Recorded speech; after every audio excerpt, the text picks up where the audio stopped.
10th, 1994. Out of the forge of destiny are heroes fashioned, individuals of power, wit, and charisma.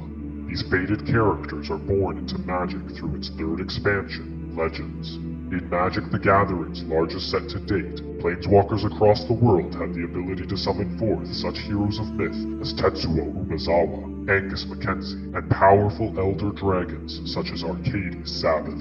But beyond the legendary creatures, Legends also brought with it a suite of powerful spells, such as Eureka, Land Tax, and Mana Drain. As heroes are born, even You thought this would be a serious dive into Magic's insane backlog of iconic sets, alongside 2 professional players? This isn't anything close, but if you want to watch 2 clowns who started the game after the borders changed from this to this, then look no further.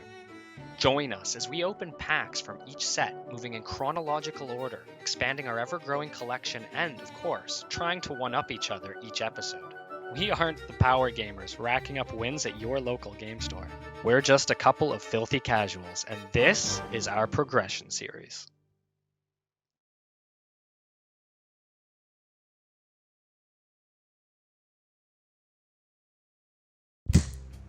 Welcome back, ladies and gentlemen, and everybody in between. My name's Kurin. And my name's Colin. And we are Filthy Casuals, where we always put way too many lands and mana rocks into our deck. Might have been a little bit of a jab at Colin. Yeah, what the heck? I mean, I forgot to prepare something for this, and so that's okay. I just was the first thing that came to my head. Yeah, I mean, I got called out in the comments, which is probably a good thing, honestly. It was kind of in my mind, but I'm glad somebody else said it, or else Kieran probably would have let me do it for ever. Well, Colin, we are on episode 5. Yeah. Are you excited for moving into Legends?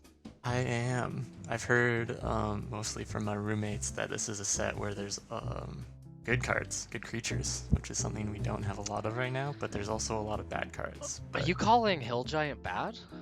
No, I'm calling Hill Giant the only good card. Oh, okay. Fair enough.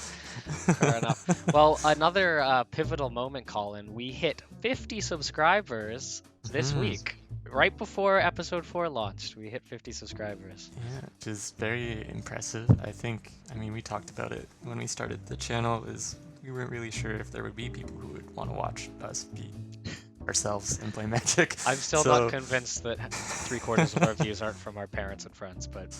That's true. My family's not that big, though. There's got to be like 1 or 2 people at this point. Yeah, well, if you're out there and you're watching us, thank you.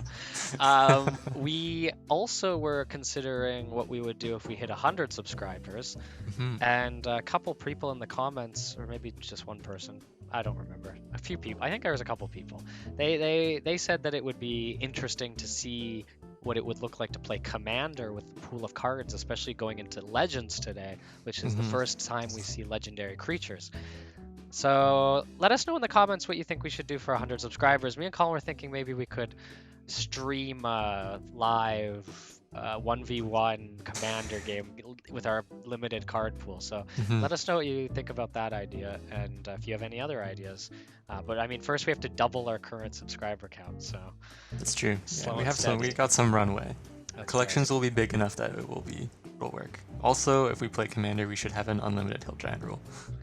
I think, personally. I am willing to concede that. I'll give you the unlimited Hill Giants. Awesome. So we're going to some of your comments now, and Richard One Lionheart, as well as King Bob the 14th, both pointed out that phasing does in fact keep your creatures around, which has been a hot button topic, especially weirdly enough because there's very little phasing in our card pool, but it's been a community favorite. Unfortunately, it seems like our last commenter who mentioned phasing, and this is something you can learn while you're watching alongside myself, is that phasing rules changed in 2017, I believe, when Teferi's Protection came out, and it allowed tokens to actually exist now when phasing goes on and off. So that is a little correction for all of you people out there who are wondering whether your tokens should die or not during the phase in, phase out portion of the... I don't know when phasing creatures. I think it's during the upkeep, but I think it might be the untap step. I'm not 100% sure. I think it's upkeep. It depends on the card too. But DB Scottville writes in and says, the fact that you had no creatures but kept drawing Army of Allah and Unstable Mutation was really funny. In hindsight, it was very funny. In the moment, I also agree it was really funny. it was a little frustrating. But that's fine. That's fine. Colin got his W. He broke my win streak. See if I can get back on the horse. But yeah, that's leave a comment down below, and we'll pick out a few people, especially if they're rules clarifications, and we will read them out in our videos. All right, so we are in Legends, Magic's third expansion set after Alpha and Beta, and my god, there are 310 cards in this set, Colin. There's a lot. There's a lot of cards. That's like over quadruple Arabian Nights. So we're gonna have a lot of cards to look through. I made an error last time in saying that I thought Legends, all the creatures were legendary. It's not true. So it turns out there's a few new things Legends brought to the table. It brought multicolor cards for the first time. So we're gonna see multicolor cards, and all the multicolored creatures in the set are legendary. So that is where I got confused. But there are non-legendary creatures in the set. There was also a few other new things in June of 1994, including color sets. So basically a cycle of colored cards where you have one of every color doing similar effects. That was the first time we saw that. I was going to go back to the ATOGs because last episode we said that ATOG was the first cycle, and that was the first cycle between multiple sets. This is the first cycle, completed cycles within the one set of different colors. Now, we had the Circle of Protections, which was technically a cycle of cards, but it was all within white, right? Right. It's a little bit different. Legends also was 15-pack cards, and I believe this is actually introducing rares now. So I could be wrong about that. We'll see when we open packs, but we should be opening packs of 15 cards rather than 8. So that should be more complicated for me and Colin to try to figure out. But even though with the amount of cards we're opening, we might only see a fraction of this set, which is still kind of weird. Totally. I feel like we've had like a decent amount of overlap in all the cards we've opened so far, or all the packs we've opened. Yeah, no, opening 18 packs, we're definitely not going to see the whole set, so it'll be interesting. And I was looking through, we're going to look through some of the cards, but there are some really powerful cards I wasn't expecting to see in Legends, so let's get right into it here. So as you can see, with Adden Oakshield being at the top here, it's a legendary creature with 3 colors. It's going to maybe push us into some 3-color strategies potentially, depending on what we open, so that could be interesting. Breaking that barrier, at least for me. You've been doing 3 colors every now. I tried. As we move down here, we see Angus Mackenzie, which is a very classic 3-color legendary creature that some people like brewing some commander decks about.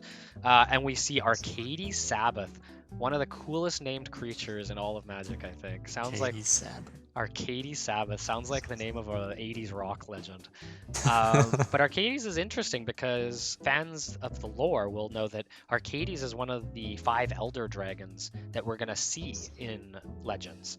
And one of those legendary dragons is quite noteworthy. Can you guess down in the comments maybe before you see? I don't know. I'll Colin, do you know who's a famous legendary Elder Dragon? Who's a famous legendary Elder Dragon? Oh my gosh, I know his name. I have the picture of his Planeswalker cards in my brain. Well, we'll see if you're right. Yeah. We have cards like Chains of Mistopheles, which is an insanely powerful 2-mana enchantment, which punishes players for drawing more than 1 card each turn.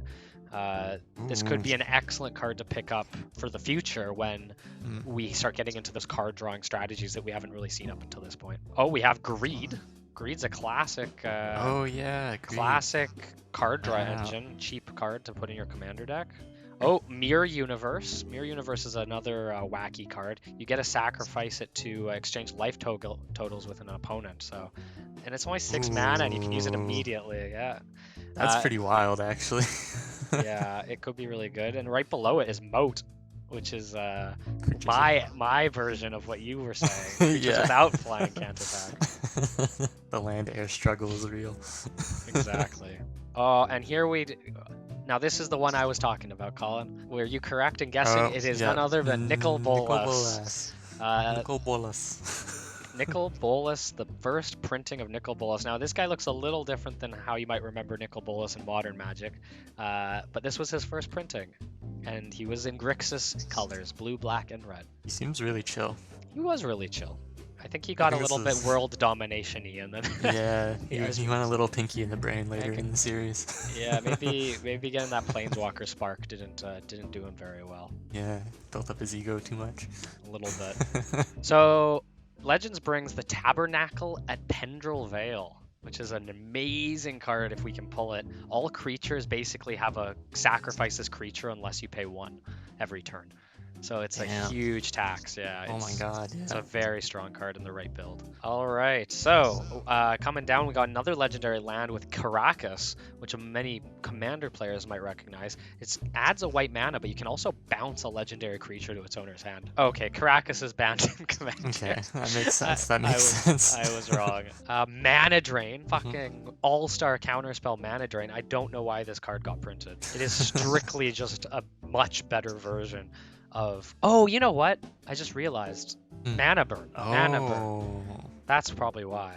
Because Yeah, counterspell doesn't give you the mana, but you don't have to worry about the mana burn. Mana burn Yeah. was an old rule where, as phases ended, if you had any mana left in your mana pool, you would take that much damage. So if you were to mana drain and I'd mana drain Colin 6 mana card, I'd get 6 colorless mana. Maybe I can only use 2 of it. That means I'm going to take 4 damage from it. So that makes a little more sense. Now it's busted because mana drain doesn't exist. Yeah.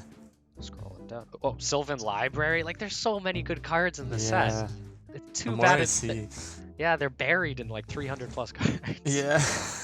We're gonna have to wade through a lot of shit just to get to the gold nuggets. Oh yeah. Here's another. I actually don't know if I should be pointing this out because I feel like it's gonna bite me in the ass. But Chain Lightning is a very strong card. It's only sorcery speed, and it does have a downside, so it's not nearly as good as Lightning Bolt. But this is pretty much 4 more Lightning Bolts in the deck. So if you can pick up 4 Chain Lightnings, you could run Burn basically. Oh yeah, just like straight face damage. Yeah, so that is definitely a strategy. I see a Pit Scorpion, and it looks like poison is a thing now. Oh yes, that's a good catch. So this was the first set to introduce poison counters, which all you dirty Infect players probably know is an alternative way to win the game. Once a player has 10 poison counters on them, they can lose the game. The only thing is, this is fair poison. It's only when you deal damage you get 1 poison counter. It wasn't until later when they introduced Infect, which we'll get to in a later episode, that poison got pretty degenerate. Going down here. The Walking Dead. Hey, it's AMC's hit series Walking Dead. See, all the people complaining about the Secret Lair Walking Dead, they already had Walking Dead in the game. Yeah, come on, guys. Come on, guys. Know your goddamn Magic Yeah, lore exactly. before you. Magic isn't borrowing AMC content. Yeah. AMC was just borrowing Magic content. Yeah, obviously. my Rick Grimes commander is totally in Yeah. the lore, okay? All right, so at the end of the Legends set, we're going to rearrange things a bit. I'm going to do my Wheel of Fortune.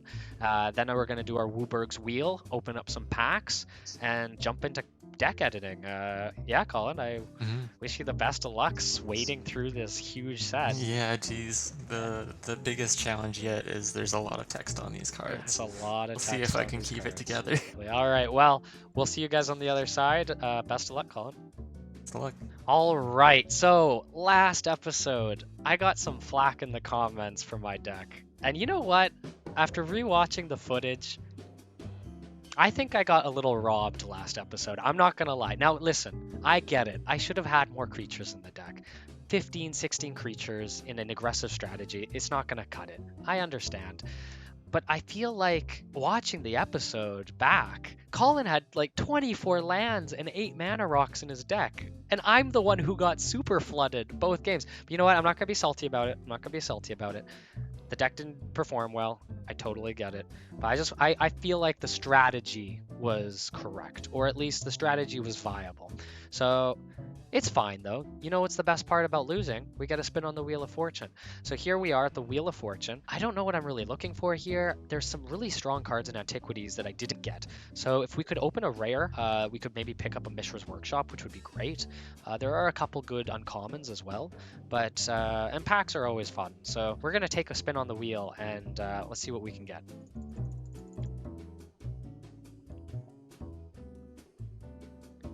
Oh, we got the rare card.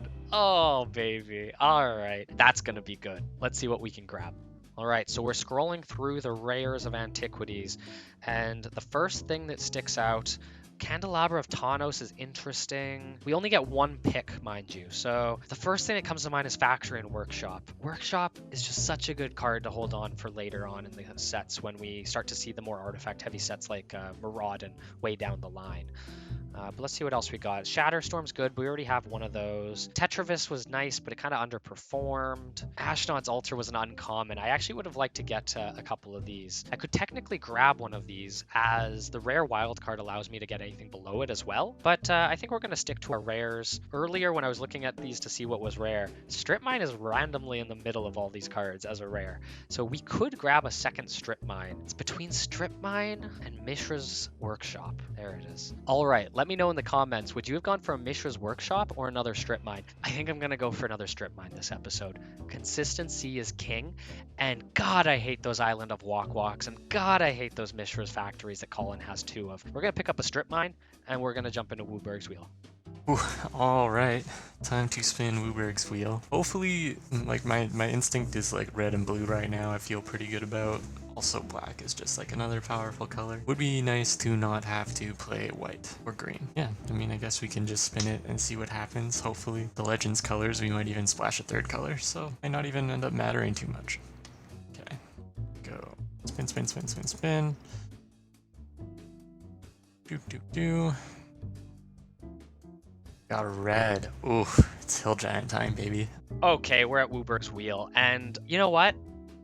I'm pretty okay with most colors. I think that getting black is still like the key. Blue is also really good, but I was pretty happy with the deck we came up with last week with the white. And Wrath of God is a very powerful card, as is Balance. So I don't know what to expect from this set. There's some multicolored cards that are 2 or 3 colored a mana. So I feel like we are kind of getting to a point in the game where any of the color choices is sort of acceptable. So let's give it a spin and see what we get.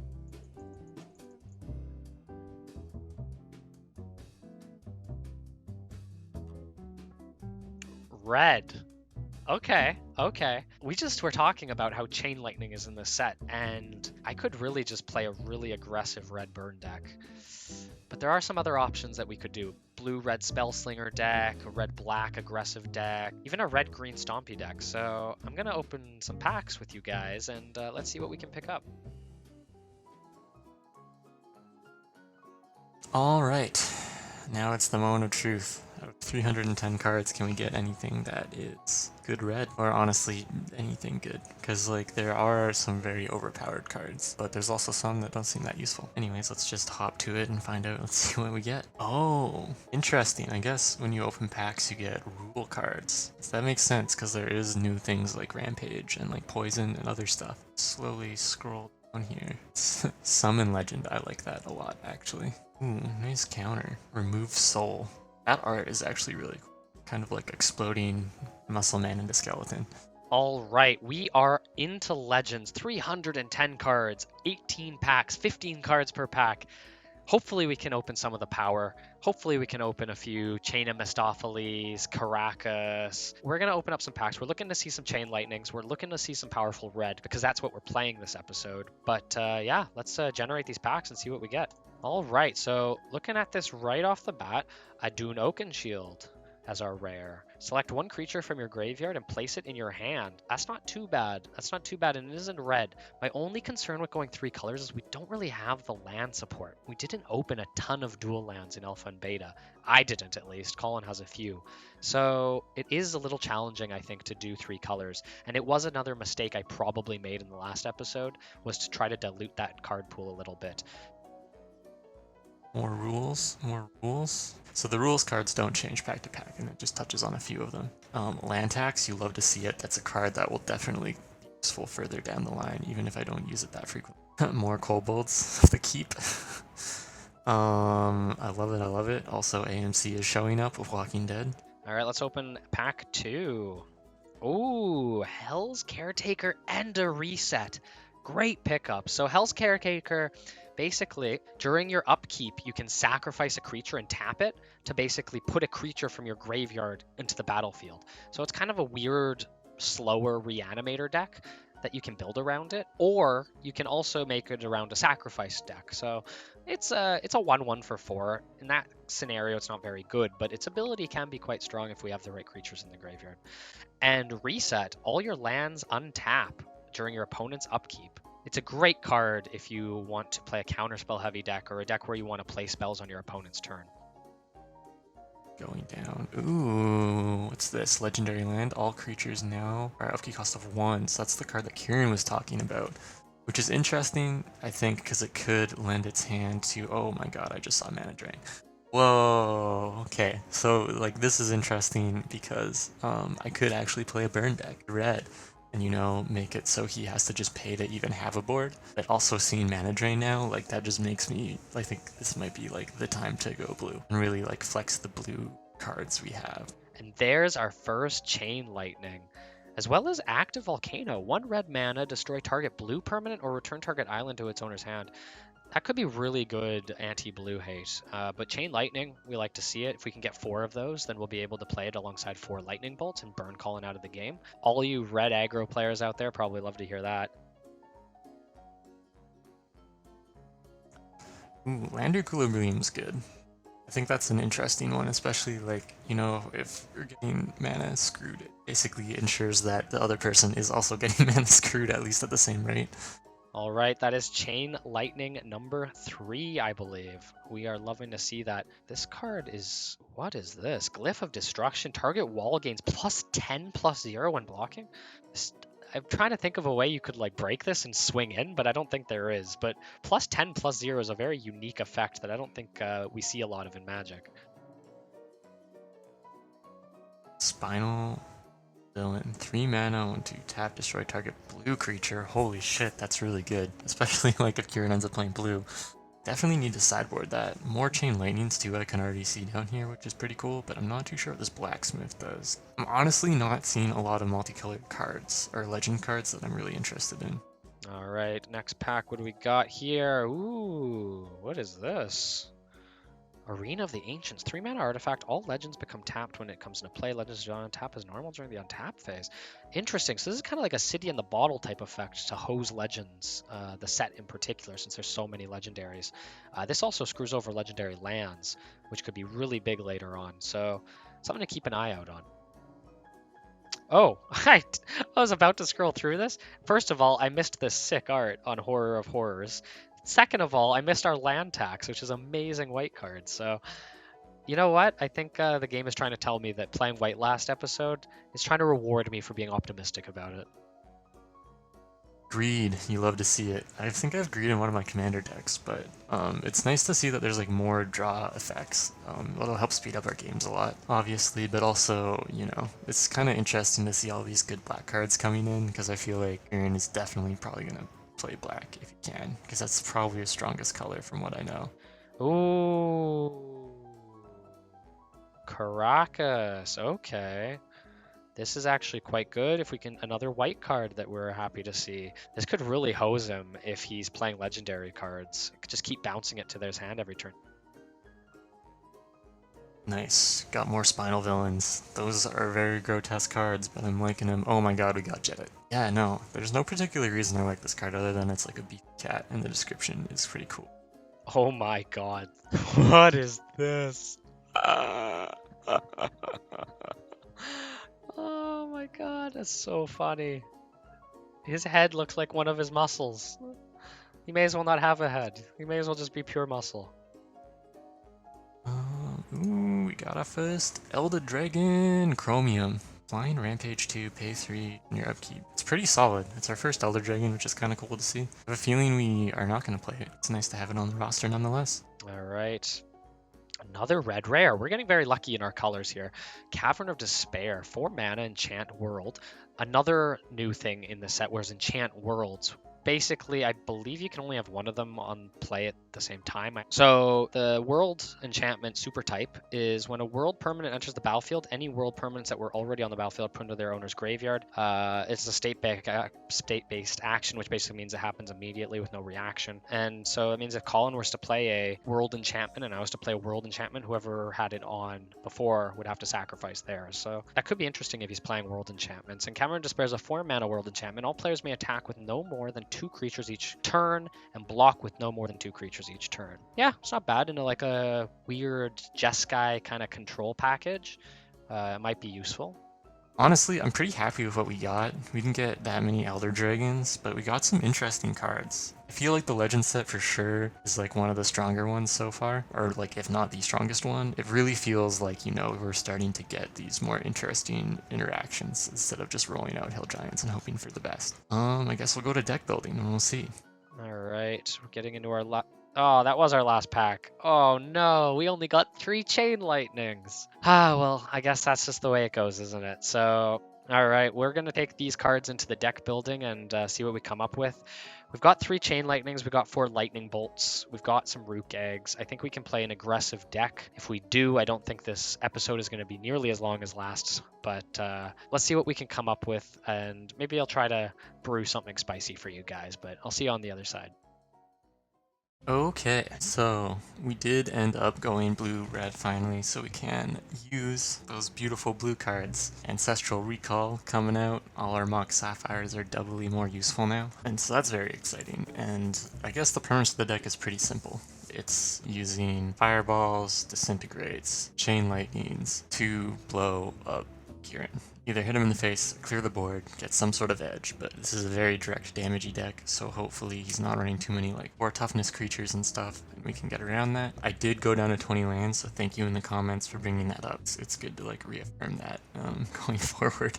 But yeah, 20 lands, we still have all our artifacts, our mana, so like Black Lotus and Moxes. We're not running Soul Rings, just because I think there's a redundancy there. But based on the previous games, if we do go long, it's usually because we have too much mana. Aside from that, we have a very healthy creature count. We have my allies from Cairo, so I have some protection there to slow Kurin down. We've got a bunch of goblins, goblin artisans, balloon brigades, and I believe we have Montes. Goblin raiders are like very low mana costing creatures just to get on the field. And we also have a goblin king way back from, I think it was like alpha. So I was gonna try that tech out. You know, there's also, I have like the merfolk angle, but we wanted to go into red, and you know, there's kobolds as well we could have done, but I think the goblins might give a bit of an edge if Kurin's running kobolds, just because they start with a base power that's higher already. So hopefully I can edge him out in that regard. I don't really have a lot of them, because of course we're relying more on the Hill Giants. If I'm making a red deck, they gotta be in there so far. And then we kind of rounded out with some more flying guys. We got those blue 3-mana flyers. They deal 1 damage during our upkeep, which sucks, but you know,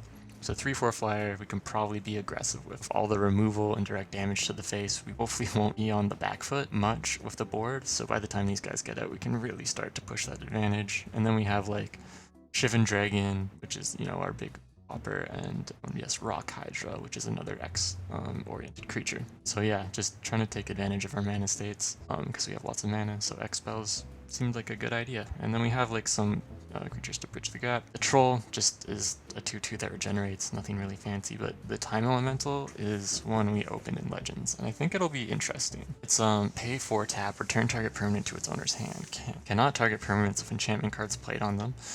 Time Elemental blocks or attacks, it is destroyed and does 5 damage to its controller. So basically it's a stall tactic. Just pay 4 mana, tap something so it can't attack, or tap something so it can't block. So it's a way to stop and get around stuff. I imagine we'll probably use it more defensively, unless we are just trying to push our advantage, of course. And we'll get into the sideboard later, but basically it's mostly just special lands and stuff to deal with different sets, depending if Kurin's deciding to do a heavy run on any of them. The other fun thing, actually, before I wrap this up, is I put in Reconstruction. I found this card kind of buried in the collection a bit, but it's bring 1 artifact from your graveyard to your hand. So my idea is if I play the Black Lotus for free, get 3 mana, use one of those for the Reconstruction, get the Black Lotus, play it again, add 3 more mana. My Black Lotus is giving me 5 instead of 3, in which case I could pop off of a Fireball or a Disintegrate or Chain Lightning or like any of our other X cards. So I don't know, I thought I'd give it a shot. It's a bit of a long shot to get all those red cards in my hand, but it could be worth it. Also very easy to sideboard it out if it isn't. Anyways, I guess ready to go, and hopefully we can stick it to the man and build our own little winning streak, and, you know, Legends treated us pretty well. So let's try to take advantage of that. Hey everyone, this is Kurin from the future, editing this video right now as we speak. Now, we accidentally, I don't know how it happened, but the audio from the next games and deck reviews and all that sort of thing from me somehow didn't show up. No idea how it happened. We only got Colin's audio on that side. So we're going to do something a little different. We're going to still play the video as if it was normal. And I want to thank all of you for watching and supporting us even through these technical difficulties. But we're going to try something a little weird. I'm going to do sort of a director's cut sort of deal where I talk over the footage and try to not replicate what I said in the game or during the recording, but kind of give you the idea of what was happening from my perspective and my point of view. I won't talk over Colin. You're just going to have to listen to his side of the conversation. Hopefully, it can be a little bit funny. They did the Zack Snyder Justice League cut. Maybe we can get the Legends, Magic Legends Filthy Casuals cut. So thank you guys all for being supportive and for understanding. And yeah, let's jump into my deck review. All right, everybody, this is Kieran from the future talking over his deck tech, and we're gonna get into it quite soon here. I don't really know what I was talking about at the start of this. Potentially just talking about the strategies that we were gonna take during this match, but yeah, I guess we'll wait until we start pointing at some cards. Okay, yeah, we're looking at some of our mana rocks. You know, the mana rocks we usually bring. We bring in this Meekstone. Meekstone shuts down power 3 or greater. It actually got errated. So it's actually 3 or greater, not 2 or greater. So I thought it could be a good way to stop Colin's sort of more aggressive creatures. Brought in 4 Tims. They're just great pingers, deal 1 damage to creatures. A lot of creatures have 1 toughness in these early formats. And I guess, yeah, we got our Rook Eggs too, our favorite creature after that one episode we did well with them, and then we never did well with them again. Diamond Valley, sacrifice the Rook Egg. The combo that was the high point for my career. I don't think I'm ever going to get a better combo off than that. Wow, really talking about my Rook Eggs a lot. Something about them being high toughness? I don't know. Okay, there, yeah, those are the Rook Eggs. All right, we got our Tetravis. Oh, this poor guy just keeps getting blown up by Colin, and I swear it's a decent card, but my god, have I had bad luck with it. I think the idea here was it could generate a lot of bodies. Oh, we're jumping into our walls. So yeah, we have a 2/5 wall for 3 mana and a 0/4 wall that could stop all combat damage. So I figured we would be able to slow down Colin's game plan by playing a lot of low power creatures that could just defend against his attacks while we're burning him out with our spells, which we're probably going to get to in a moment here. But these walls seemed pretty good. And we got our power artifact, which is part of a 2-card combo that got recommended to me actually on Reddit. It was Basalt Monolith and Power Artifact, which, yeah, I think we're about to look at that there. So Basalt Monolith, obviously pay 3 mana to untap it, but if it's reduced by 2, then it only costs 1 to untap it. So you can tap it for 3 mana, and then when Power Artifact's on it, you can untap it for 1 mana, and then tap it for 3 mana, untap it for 1 mana, and it just has infinite mana. So I thought that was a cheeky little combo. We only have 1 of each in the deck, and 1 of each in the collection, actually. So maybe it wasn't the best option to go with for this deck, but I thought it would be fun, and someone on Reddit was telling me about it, so yeah, I thought, there you go, we can play Aladdin's Lamp, 10 mana artifact, because we're going to have so much mana, and Power Artifact can also be used on Aladdin's Lamp, so it's not terrible. We have our Lightning Bolts, obviously, burn Colin out. 4 Lightning Bolts is an amazing amount of tech. We brought in some Remove Souls, because we're playing a more control strategy where we want to get rid of Colin's problematic creatures. We're bringing in some specialty lands, our Diamond Valleys to sacrifice our Rook Eggs. They can also be used to sacrifice some of the walls that have the higher toughness value. We've got our Urborg. Now we're only running 1 black mana source, I believe, and that's Urborg, and that is literally just to play the Demonic Tutor, which you can probably see in the sorcery slot.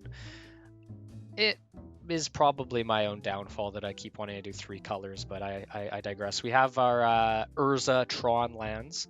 We only brought 3 of each because bringing 4 of each really took a lot of the land slots. And to be honest, after playing the games, I thought 3 of each wasn't bad. I think the colorless mana is definitely the most painful part of that, but I thought I'd give them a shot and get some high mana for the fireballs and the Aladdin's lamps. Yeah, Aladdin lamps. All right, we also, we brought in obviously our disintegrates, our fireballs for the big mana plays. Go infinite, kill Colin in 1 turn. That's the dream. Let's see if it'll happen. Chain lightning, we only got 3 of. You can see me lamenting about that, but basically 3 more lightning bolts. We got our demonic tutor. It's just such a good card, and it actually tutors for the cards we need for our combo. So if we need to get the power artifact to the basalt monolith, then we can actually use the demonic tutor to tutor for one of those things. We got our disintegrates. We got this drain power, which I misunderstood when I first read it earlier. I thought that he, in response, could just tap all his lands and get the mana anyways, but it actually takes all the mana out of his mana pool, which is really, really powerful effect. Basically draining him completely of his mana pool, and unless he has instant speed things to play, we're going to get that mana and be able to use it on our turn for our fireballs, for our disintegrates, have a time walk, easy pick. And this card was pretty interesting. It was gives me the ability to take an artifact and search for another artifact. So that was kind of my tutor for the basalt monolith combo. Tetravis obviously makes a lot of little artifact tokens as well, so you could use that to transmute the artifact. And in our sideboard, I don't think I'm going to go over this with the voiceover, but there's just a bunch of hate cards, which we'll see.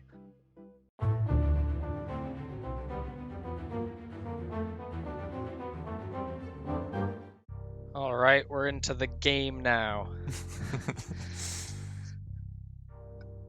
Yeah, it's been quiet. Not sure what we were talking about. I think it's good. I think it's interesting because this set actually feels like the cards are starting to be designed for like more complex interactions. So I'm excited to see how it goes, but I don't think I opened up anything like particularly too insane. How about,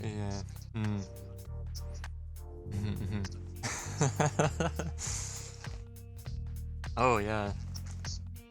I was thinking maybe I should just throw. Yeah, just don't. I'll play 1 land and then just pass and pass and pass. And...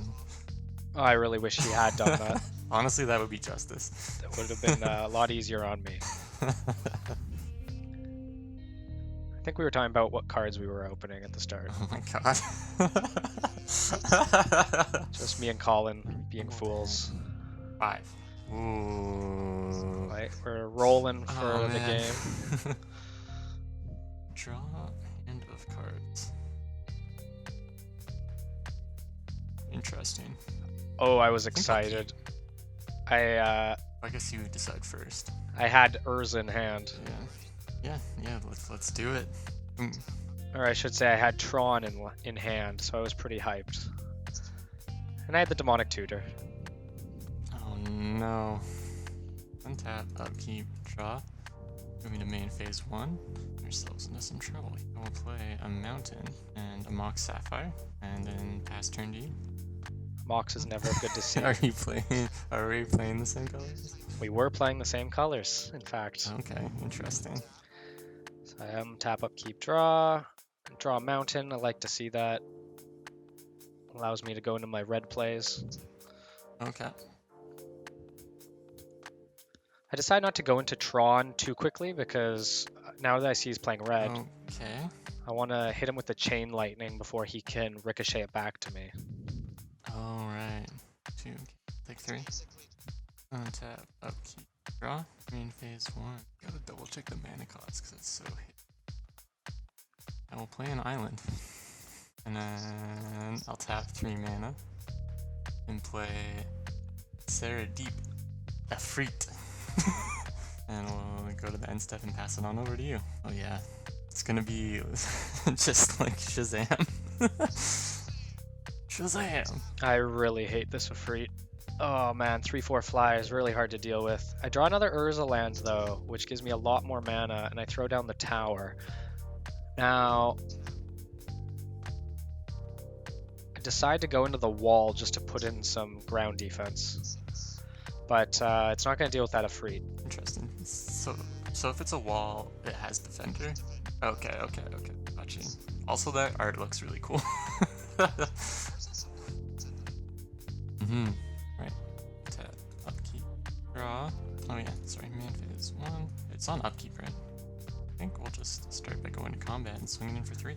I hate this Efreet. Alright, going to main phase 2. I'll play Mountain, tap 4, and play Valley of Cairo. Now I thought I had a good hand, but I'll move to the end and pass over to you, sir. Colin was drawing gas. He is a vulnerable boy. And he had all the answers in the world in his hand. I drew a Rook Egg, which I'm always happy to see. Oh dear. Oh no. So I put together This Tron. is actually quite nerve-wracking. Which is pretty nuts. You think I'd win off of getting Tron, but not in the slower format. You really need something to pay off that mana, so I dumped the Rook Egg. I feel like we might be doing something similar. Demonic tutors you have? Colin can always seem to read when I get Demonic Tutor. It is absolutely insane. But it looks like I decide to eventually play the Rook Egg. Okay. And I'm deciding if I want to play the Demonic Tutor. Because it could get me into something, but I also want to wait. We'll go untap. And it looks like I waited. Upkeep, take 1. Draw. Put a main 1. Shall in island. Rook eggs go to 4/4s, right? Spooky. Yeah. Seems good. I like my Rook Eggs. Seems good. Well, we'll go to combat. Swinging with the Efreet. There's another 3 damage to my face. Okay, we're going fast. We're going fast. A little too fast. Oh yeah. Going to main 2. This is tough. Go. A3. And enter the Goblin King. Another threat that I'm going to have to deal with quickly. I'll pass to you. I'm kind of offended right now, but whatever. I think I made fun of the Goblin King, or like questioned why it was in his deck. Because I didn't think there was enough goblins in the set. That you know of. I untap, upkeep, draw into a mountain. Not too Okay, stoked to see that. That's kind of scary. Yeah, I was looking to see how much mana I had available so I could maybe just burn him out with Tron. And I was getting close. Okay. So I decided to drop the Mox Jet. And you can kind of hear my voice coming off of Colin's mic, in case that's you're wondering what those noises are. Yeah, of course. So you're floating 1 colorless right now? Yeah, so I decided to tap one of the lands and the jet and tutor my deck. Now, I really need to deal with this Efreet, because it is going to kill me. And I'm looking at some of my options. Aladdin's Lamp's cute. It's a big 10 mana spell that I can play with my Urza lands, but I kind of am poking around. The Meekstone I look at, and to be honest, I kind of wish I had picked it. Lots of choices. The Meekstone would have shut down the Efreet, but I decided to go with the Tetravis because I have the extra mana, and I wanted to get some pressure on him in case I drew a Fireball or a Disintegrate, and it looks like I play the Tetravis. Oh my god. It's not long for this world, though, as Sure did kill it a million times. you can see the Disintegrate sitting in his hand, but I thought it was the right choice at the time. Sick. Alright. Untap, upkeep, draw. Go to main phase 1, because I'll forget if I don't. Throw an island in here. Now I have to make some decisions, so I will think. Oh, I have to take my 1 as well. Forgot. Don't think it's worth it. Yeah, let's go to combat. Another 3. And we'll swing in with the Efreet. Taking those hits. Yes, sir. Now I have the Tetravis I could block, but he has all his mana open, and I'm a little worried he might have like a lightning bolt. Okay. So I take the damage. We'll go to second main. And he ends up just disintegrating it anyways. I don't know why he didn't do that before combat, but Disintegrate. it did get me nervous, and poor Tetravis dies again. Because I may or may not have other things. Okay. And then I will pay 1 for Goblin Balloon Brigade. Move to end and pass to you. Now, Goblin Balloon Brigade's a lot better than I initially thought. It actually gives flying to all your goblins, not just itself, which is quite strong. Yeah. Yeah, no, that was one of the cards I reread and I was like, wait a minute. This is actually pretty good. Alright, so I untap, I upkeep, I draw. I get a 1/1 Prodigal Sorcerer, which, you know, it deals with the goblins a bit. So I drop the Urza land, hoping I just need like a fireball or something. Got so much mana. Not enough to play this 3 mana card. Interesting. Okay. So I decide to pass. Untap, upkeep, draw. Ooh. Oh yes, thank you. 1.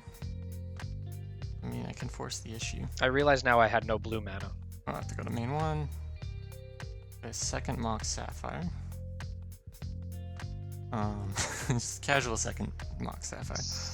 I'll pay 1 to give my goblins flying. And where's... Oh, sorry, not Ali. I switched their spots. I was gonna die really quick here if I didn't draw something. Ooh. Okay. I'll move to my end step and pass turn. I decide to take the damage and see if I can draw something. You're scaring me with all that extra mana you got. He really shouldn't have been scared because I drew another City of Brass. And not another, I should say, but a single one and scoop it up. Oh, the quick conceive, yikes. Alright. I want to know what happened. You were so confident in that first turn. Yeah, because I opened Urzaltron in my first opening hand. Ugh. Yeah, those Ifrits are mean, dude. 3 mana. Okay, anyways.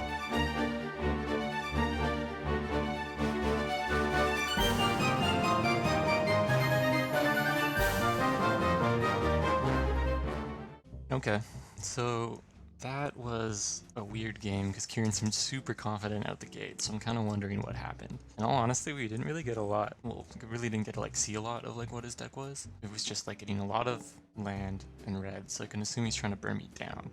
So Ali from Cairo is actually pretty huge because it forces him to have to kill it as well as me in a turn. I wonder, I've made this choice and I'm not too sure it's the right choice, but I took out Reconstruction. I took out the Troll, just because it seems like his board didn't see a lot of creatures, so I'm not too sure if I need to like hammer through the board in the mid game. So then I put these backdrafts in for the place, because if he's gonna blow me up for a lot, then there's the chance that I can deal half of that back to him. Reading backdraft again too just doesn't, you know, feel the greatest, but maybe it's a good response tactic. The other thing I was noticing in hindsight, and I need to remember this for future games, is I need more mountains. After understanding Chain Lightning a bit better, I think something that I noticed was like, oh man, I only have 2 mountains out right now, so I can't keep bouncing Chain Lightning like crazy. So kind of like half my land base isn't really helping that. But, you know, we're here now, we don't have lands, so we can't color fix. Yeah, I guess we'll just run it again, and like, it's kind of scary because he has like Demonic Tutor and he's able to find things way more efficiently than I can. So hopefully I just draw and get another good game, and hopefully, you know, he doesn't try to pull anything too crazy. We'll see. Those Urza lands are terrifying though. Definitely gonna be looking out for the bans on those. Anyways, let's get to it. Alright, so we ended up going into our sideboard, and good lord, just couldn't fit. We couldn't find a finisher in that game. I'm not really sure exactly what I was talking about at the start here, but yeah, we had Urza, we had Tron assembled, we just couldn't find a payoff, and you know, if that happens, it happens. That's the downside of playing these colorless lands, is if you don't draw the right cards, you're not going to be able to do anything. So looking at our sideboard plan, it looks like we cut a few of our creatures just to play a more control shell. So we removed one of the Prodigal Sorcerers, one of the Rook Eggs, and one of the Wall of Wall of Heat, I believe it's called. Now, I also took out the Meekstone, and it's mostly because he had the Goblins. So he had a lot of smaller creatures with less than 3 power, and even though it hit the Ifrits, it wasn't going to do anything to them. I also took out one of the Remove Souls, and I'm not quite sure why, to be honest, but I did bring in the Spinal Villains, which tap to destroy blue creatures, which helps with the Ifrits, and of course the Red Elemental and Blue Elemental Blast, which is great because actually now I remember what we were talking about at the start, is that Colin didn't actually know we were playing blue. So we were able to kind of do the sneaky strategy where we could bring in these elemental blasts, and he had no idea that we were going to play blue. And that was going to give us an advantage in game 2, which hopefully would pay off. And these Spinal Villains would be kind of our out to these giant flying creatures. So pretty sure that's about all we did with the sideboard, and hashtag Team Lang, I think I was saying there. And yeah, let's see how it goes in game 2. All right, we're into game 2, and I accidentally show Colin my Inside goddamn. tech, what's going on there? I show him my sorcerer. Big oof from me. Alrighty. Draw our 7 cards. Good luck to you too. I'm curious to see. Your deck feels like a very much more scary version of my deck. So I'm curious. Especially now that he knows we're playing blue. Jeez. I think I'll keep. Now, I ended up mulliganing, and I'm putting the Tetravis onto the bottom, because it's obviously a 6-mana card. I'm not going to hit it right away. And I was pretty happy with the rest of my hand. So I start with a City of Brass, which is a really strong card, but god, it hurts. Interesting. Tap, upkeep, draw. In phase 1, guess we want an island. And we'll go to the end step and pass turn. Alright, so I untap, I upkeep, and I draw, and I see a Disintegrate. It's not the worst thing to see, but I would like to see more lands. I drop the Tower. Oh, just realized something. Oh my god, okay. Untap, upkeep, draw. Main phase 1. Oh, okay. So I'm going to play a mountain. His hand is stacked. And then I'm going to play Black Lotus. I'm going to sack Black Lotus to give me 3 blue mana. Then I'm going to use that 3 blue mana, tap an island, and play Land Equilibrium. So if your opponent controls at least as much land as you do, he or she must sacrifice a land for each land he or she puts into play. So we aren't going to be able to get more mana than him. Then I will tap 1 and play Mon's Goblin Raiders. Then we'll go to the end step and pass turn. I don't know if there's a creature equilibrium card. Yeah. Oh, is it? Oh, from last game. Yeah. Yeah, I wasn't too worried about this land equilibrium because I feel like we could still hit our Urzatron if we needed to. So I draw Blue Elemental Blast. You can. And I'm pretty happy to see that. But we can't play the island because of this equilibrium. Alright. Which is kind of annoying. Untap. Upkeep. Draw. Man, this is actually really good. Play a mountain. Play Mox Sapphire. Then we'll go to combat. Swing in with the goblins. Time to start taking our beats. Cool. And then second main phase, I will tap lands, tap Sapphire. And Mr. Bean is back in town. God damn it. I hate these.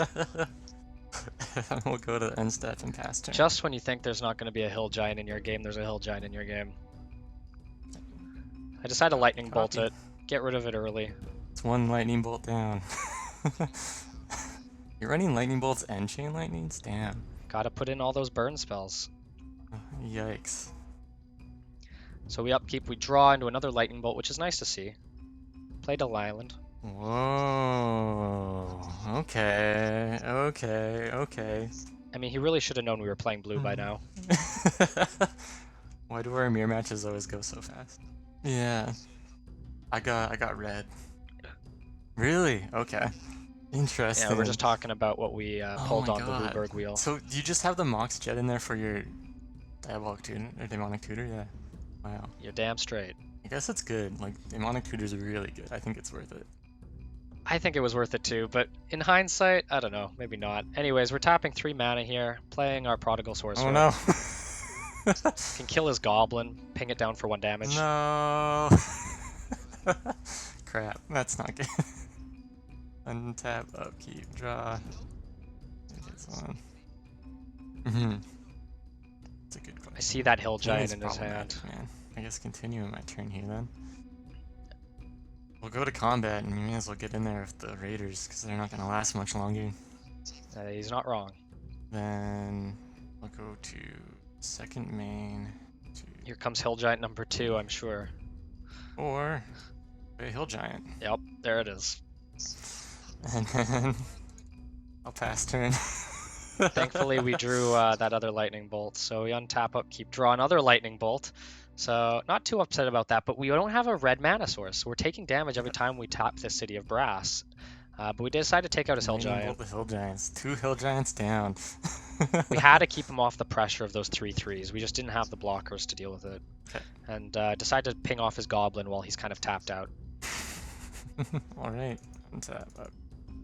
Draw. Main 1. Do I want to do it? I might as well. I'll play Mishra's Factory, and then I will pass turn to you. He just keeps getting pressure on me. But thankfully I have those Lightning Bolts. Interesting. Okay. I pass to him. Untap, upkeep, draw. The Black Lotus is nice, Ooh, but okay. didn't really have anything to play it with. In phase 1. No, I think that's okay. I'll pay 1 to make Mishra's Factory a creature. And then we'll swing in with a 2/2. We're about to ping off, take a damage to ping off the Mishra's Factory. Damn, really? Have to stop him from getting any early advantage. Fair. I guess I'll do it. I'll pay 1 and Ancestral Recall. And this is the power of the Power 9. Drawing 3 cards for 1 mana is no joke. Especially in this early format. Oh no. No, I'm gonna draw 3. Trying to convince him. Up on my Hill Giants. Trying to convince him to let me draw the 3 cards, but no bueno.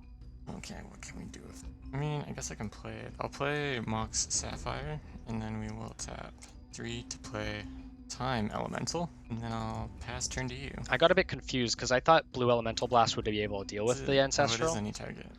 And that Alrighty. is actually the Red Elemental Blast, not the Blue Elemental Blast. So I go to draw a card, get another Black Lotus, which is interesting.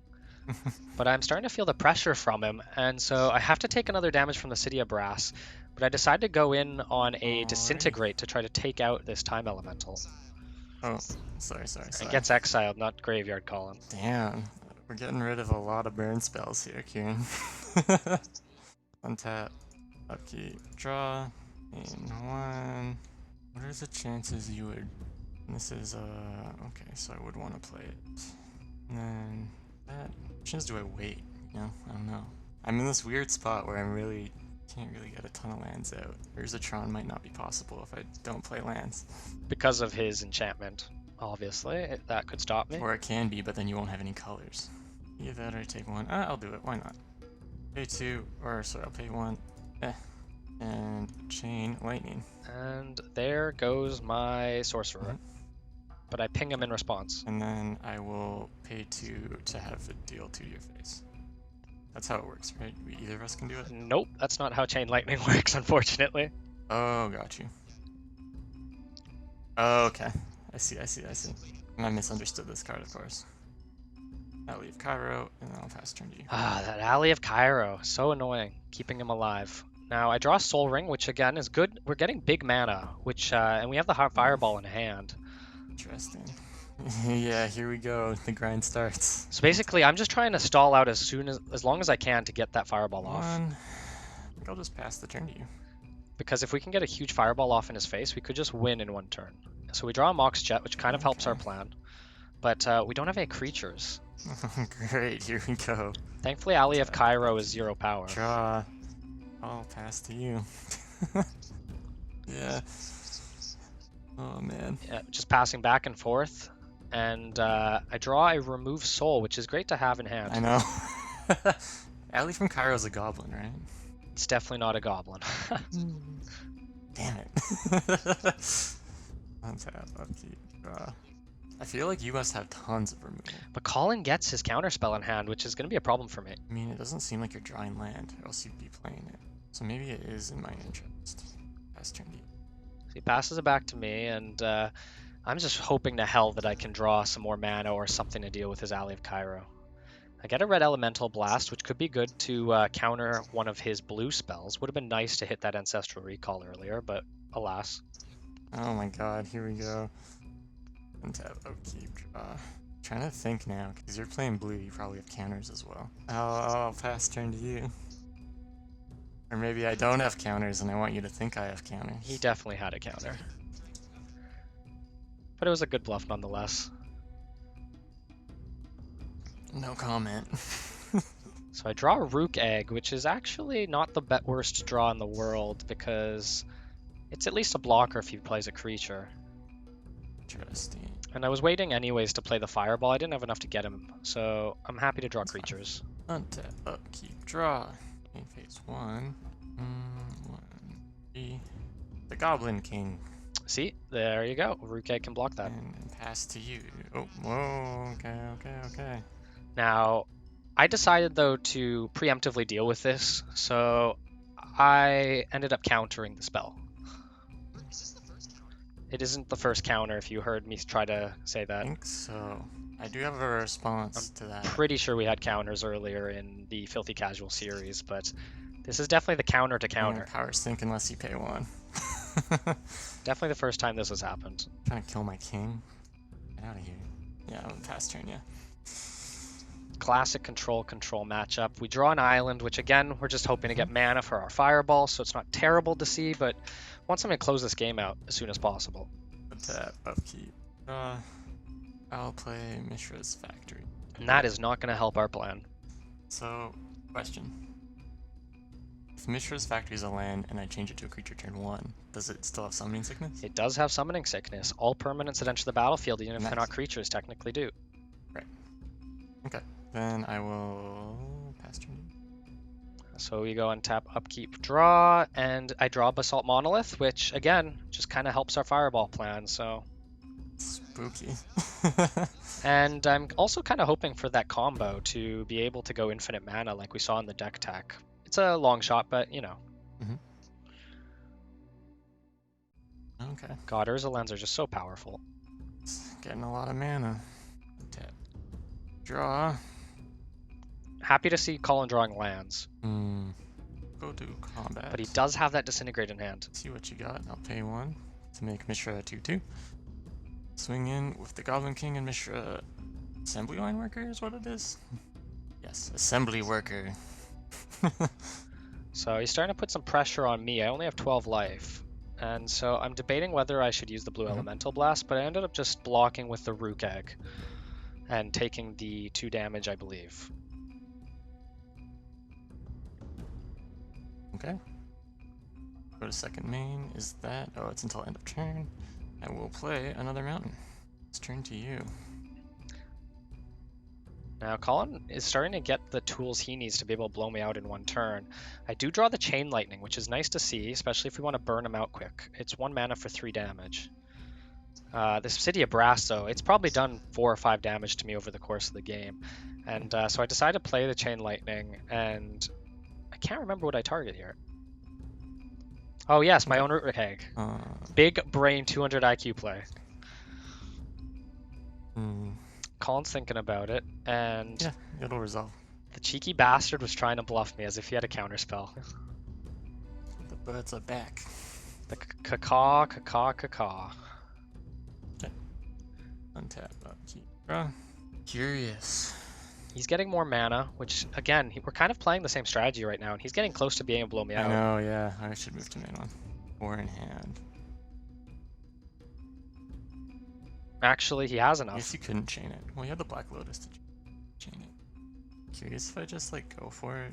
I don't know if you have a counter spell. So he's deciding if he just wants to try to disintegrate me out of the blue. Yeah, why not? See what you got or not. Thankfully, though, I will disintegrate for 9.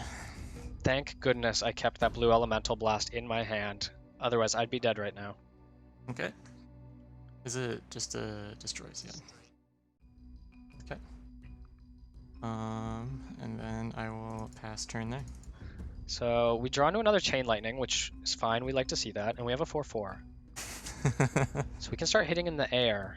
And I'm kind of deciding what to do. So I decide to go to combat and get in for 4 in the air, bring him down to 14. And I play 2 Black Lotus, and Colin starts to see what I'm planning here. I get a ton of mana. It's 6, 7, 8, 9, 10, 11, 12, 13, 14. Take 1, go to 15, 16 mana total. And I Fireball. Now, yeah. I completely forget he has Alley of Cairo here. Complete blub on my part. You drew the arrow. Now, we actually decide that we are going to allow me to retarget my Fireball because we are filthy casuals. We're playing a casual kind of format. Let us know in the comments, though. Do you think I should have been able to re-choose my targets for Fireball and repay the mana differently? Thankfully, Colin was nice enough to let me do this. So the worst part is I actually could have had the win if I had just Chain Lightninged the Alley of Cairo first, I believe. So that was my bad.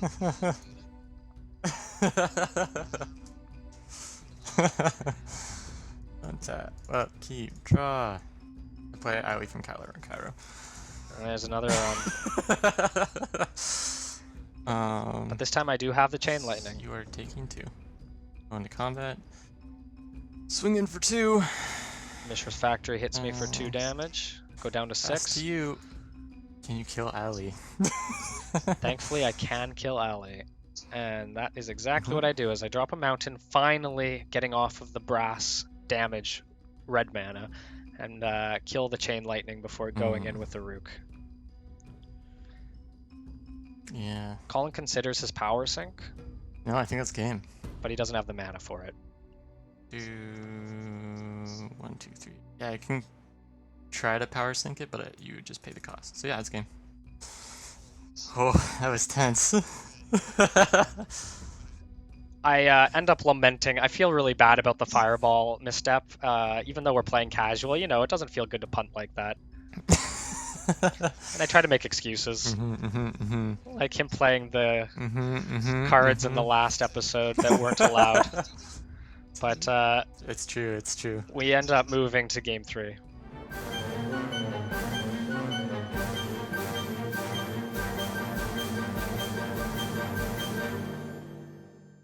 My sideboard process was not rigorous. We just ended up switching out 1 or 2 cards, I believe. I think we ended up taking the wall back because it was going to be a good blocker, and we actually brought in the Stone Rain to deal with his Mishra Factories, which were becoming problematic.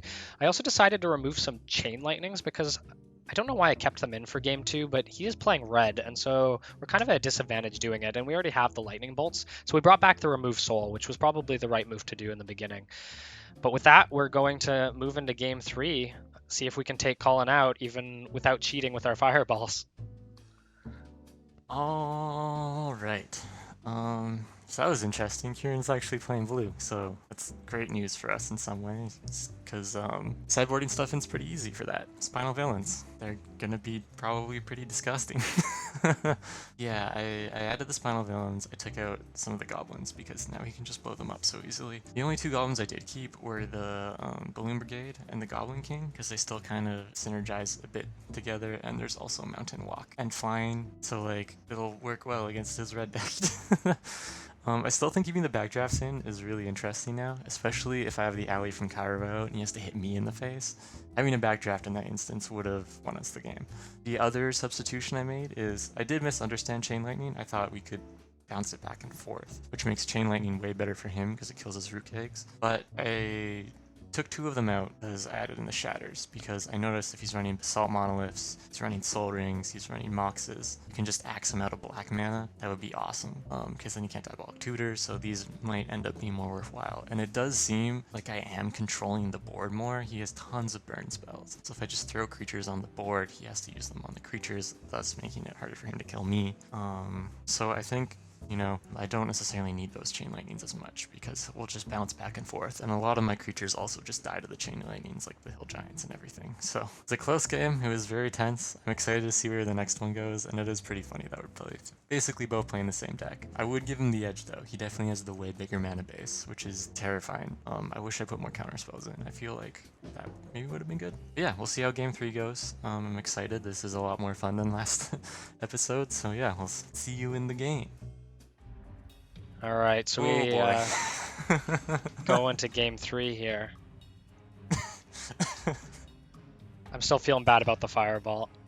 Oh yes, please. And Colin decides to go first. So we draw our 7 cards. And my hand is questionable. I will keep, actually. This is a pretty good hand. Who am I kidding? I don't have to bluff any counter spells right now. I don't have to bluff anything. I take a while to think about what I want to do. I do have the Urborg for the Demonic Tutor, and so I end up keeping the hand. Sounds like he's got a Demonic Tutor.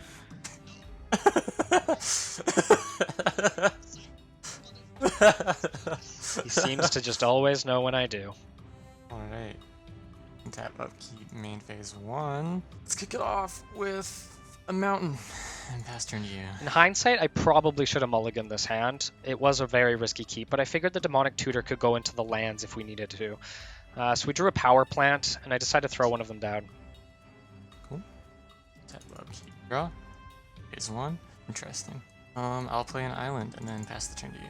I'm excited. I haven't played this card yet. Colin just has a stacked hand as we draw a fireball, not what we want to see. And so now I'm really debating, do I play the Demonic Tutor and try to get into one of our 2 colors? Or do I try to hold off and see if we can draw a land? Urborg. It's pretty cool. Okay. Untap. Okay. Draw. 1. Fucking hill giants in his hand. Island. Always. Islands. Get an Ifrit out there. He has 3 of these Ifrits and he seems to get it every game. Pass the turn to you. Oh, it's gonna just cause a nightmare. Let's put some pressure on. As we saw in the last games, I do not have a good way to deal with these 3/4 flyers. And I didn't draw any lands. Ooh, okay. So I decided to go into my deck and try to find something with Demonic Tutor. I look at some of my mana rock options, but it's really funny whenever you use Demonic Tutor for like their self-cover internal dialogue. If he only knew I was going to be talking to myself about this recording. I end up going with an island just to get my blue mana, and I play it.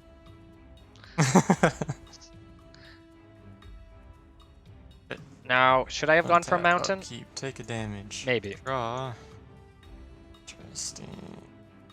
I'll play an island. Go to combat. Swing in with the Ifrit. Rewatching this, God, Colin just had gas in his hand. Second main. Pay 4 for a hill giant. Here comes Mr. Hill Giant. And pass turn to you. Mr. Beam never fails. We don't draw another... Oh, sorry. We actually end up doing the Blue Elemental Blast here. And end up drawing into not a land. So that's great to see. However, it is nice to have the Blue Elemental Blast if we need it. And so I end up playing another Power Plant and throwing down the Prodigal Sorcerer. Ooh. Untap, upkeep, take damage. Draw. Main 1. Getting tricky. Play the island. Go to combat. Swing in. Second main. Take the 3 damage. Here's some sideboard spice for you. 3 mana. Spinal Villain. We know that guy. I've got one of those in my deck. I'll pass to you. I'm like, it is Nightmare Fuel, but I also really like the art. Although it does kind of look like he has butt cheeks for eyes, but... He does have butt cheeks for eyes. That was probably the nicest way to put it. So we draw, and we get a card we can play, but it's not a card we want to see. We really need to see a mountain, and so I'm starting to get worried that we're not going to be able to draw the lands we need to deal with Colin's board presence. I end up blowing up the Spinal Villain just because I can't lose any more to that. Get rid of those Blue Elemental Spell Blasts. It would just be too much. Untap, upkeep, draw. Gotta take my 1. We'll go to combat. We'll swing in for 3. Kind of wish I had that Stone Rain. Could have blown up his mountain. We'll pass turn there. See what you do. So we untap, upkeep, and draw. And a Black Lotus is not the worst thing we could have drawn. Gotcha. Now, I forgot to ping at the end of his turn. It's okay, pinging me down. I think I was just getting anxious about the game, and so I forgot to ping at the end of his turn, but he let me correct that. So I decided to play the 0-1, but it doesn't have flying, and in hindsight, I don't know why I didn't just blow up his Efreet with the Black Lotus and Fireball. Okay. We end up going to look to see if this thing has flying. I don't know why. I think I was just desperate. That's interesting. Those wall cards were like, I feel like walls are way better in this set than any other one we've done. Yeah, the wall did not have flying, and with that, the punt was made. Okay. Untap, upkeep. Time to keep getting beats from this Efreet. Draw. Main 1. Kind of nice. Go to combat, swing in. Take another 3 damage. And on second main, we are going to fireball you for 5. Oh, down to 3 life. This is not looking good. I should have mulliganed my hand. And then we pass turn. Now, of course, I forget how to use my Prodigal Sorcerer again, and I end up going to draw phase in main 1 before remembering. Oh boy. I end up playing the Black Lotus and then realizing, oh, my Prodigal Sorcerer should have pinged him at the end of his turn. Thankfully, Colin is a nice guy, and he takes his 1 damage. It's fine. Nothing's happened yet. So I play the Black Lotus and sacrifice it. And I decide to go into the Tetravis, I believe. Oh, no, actually the Fireball. I completely forgot. So I should have done this last turn. That'll kill it. Untap. Because as you viewers see in his hand, he has a Disintegrate. And I didn't realize how dead I was as it started to dawn on me. Look at this jerk. Look at this asshole just slow rolling me. This is some bad manners right here. Just finish me off. There it is. Yeah. Not a great game. That we out-tempoed your crazy mana sources. Oh my god, it's a miracle. Not so much out-tempoing my mana sources as he just drew into gas and I kept a really bad hand. Part of me was thinking about it. Oh, you got Spinal Villains too. The funny part is part of me was like, do I just wait and then kill you with Backdraft? But I'm like, that's too much VM. That would have gotten me flack in the comments, dying to Backdraft. I threw it in on the off chance it'd be funny. Well, that's how it goes sometimes, ain't it? Yeah, no. Dude, Efreets are so good. Like, I've been sleeping on them for sure. But Efreets, like, they bring you the heat. I do have to show you this one card, though. And of course, he got a mana drain. I'm gonna have to deal with that for God knows how many episodes. That was probably my best pull. I mean, there's I got did I put it in? It has 3 Sapphires, Ancestral Recall, and these are probably the 2 best cards I got in Legend. And there is the Tabernacle. Yeah. Now Tabernacle's interesting pick because it's only really good in a niche deck. Yeah, it's like I think I put it in this deck because I was like, if I lose board, I'm still useful. Like I had a lot of direct damage that I was starting to take out in my sideboards. And with that, we are done episode 5. I believe that we are now talking about what is coming up next, which is Revised, a reprint set. So we're going to have access to a bunch of cards from all of the previous sets that we've played. Oh, so we're double dipping on like all the sets that have been printed? Yes, we get to see cards from Arabian Nights, from Alpha Beta, from all those good sets. Interesting. And there's going to be an assortment of cards that you're familiar with, but it'll give us a chance to get cards we may have missed, including some of the dual lands, which actually get reprinted and revised. Ooh, that would be huge. Huge indeed. And with that, we're closing out the episode. We hope you untap, unkeep, undraw, be ineffective. We're tipping cards sideways, and we hope that you'll continue to tip with us. And here's a tip. Fireball faces. Oh, you gotta do it again. Shit. I fucked it up. I was waiting too long. You took my thunder right out from under me. You know what? Here's a tip. Don't mess up your audio when you're filming a YouTube series. You just got power synced. Thank you, everyone, for watching. Apologies about the audio, but we hope you had fun, and we'll see you guys in episode 6 of Filthy Casuals. Communal Mind produces a savage strategy Yet no one could predict that this vicious crossbreed would unravel the secret of steel. Weaponized Oh. bees.